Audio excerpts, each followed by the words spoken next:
ভাঙড়ে শাসক দলের নেতাদের মদতে ডিজিটাল জুয়া, দাবি নওশাদ সিদ্দিকীর।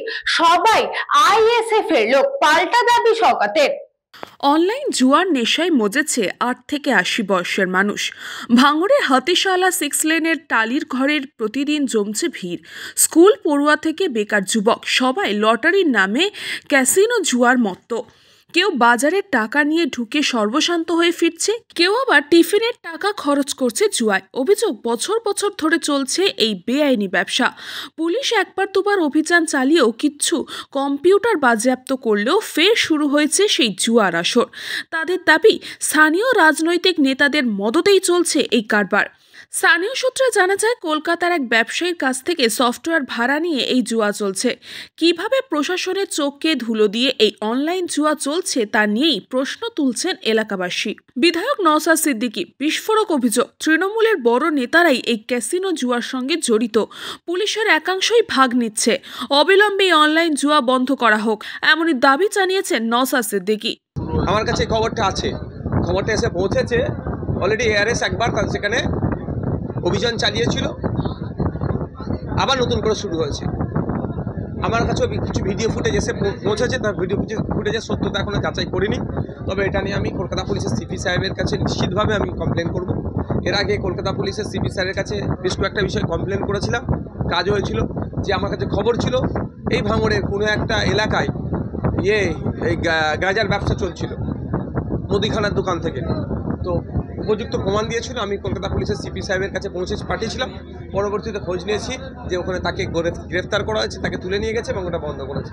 সুতরাং এইটা যারা তৃণমূলের ছত্রছায়া থেকে তৃণমূলের তাবড় নেতা এই ক্যাসিনোর সাথে যুক্ত আছে, আমার কাছে খবর আছে যে তারা যদি ইমিডিয়েট ওগুলো বন্ধ না করে, আমি কলকাতা পুলিশের যিনি সিপি সাহেব আছেন তাকে জানাবো। সেখানে না হলে পরবর্তী কী পদক্ষেপ নেওয়া যায় সেটা দেখবো। তবে আশা করছি সিপি সাহেবের কাছে খবর জানালে এটা বন্ধ করবে, কারণ এগুলো মেনে নেওয়া যায় না। আরে মানুষ এমনি আর্থিকভাবে দুর্বল, যা কামাচ্ছে সন্ধ্যাবেলায় গিয়ে সেখানে সব উড়িয়ে দিয়ে চলে আসছে। আর এই উড়ানোর টাকাটা তৃণমূলের নেতারা একটা অংশ নিচ্ছে, আর পুলিশের একটা অংশ এই টাকাটা থেকে ভাগ পেচ্ছে। সব পুলিশ নয়, একটা অংশ পাচ্ছে, সেটাকে বন্ধ করতে হবে। অন্যদিকে ক্যানিং পশ্চিমের বিধায়ক শওকত মোল্লা দাবি, এই জুয়ার মাস্টারমাইন্ড হচ্ছে আইএসএফ। তবে এর প্রতিকার করার জন্য অবশ্যই তিনি প্রশাসনের সঙ্গে কথা বলবেন। ওইটা প্রশাসন আগে একটু মদত করেছিল, মানে বন্ধ করেছিল। এখন প্রশাসনের দ্বারা ফের পয়সা দিয়ে ঘুষফুস দিয়ে ফের জুয়াটা চালু করেছে। তো এইসব এলাকার গরিব মানুষ ছেলেপিলে সব 400 টাকা জোন খেটে ওই আসতে ওই জুয়া খেলি বাড়ি সে দুধ কেনা পয়সা পায় না। তাতে বাড়ি বউদের সাথে অশান্তি, ঝগড়া, ঝামেলা, মানে বিভিন্ন রকম হয়েছে। মানুষের বাচ্চাদের বুকে ভাত দিতে পারে না, বাজারঘাট করতে পারে না।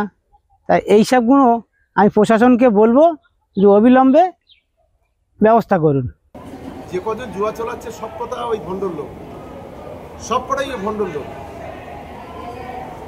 নিজের চরিত্রকে ঠিক করে অন্যকে দোষ দেবে।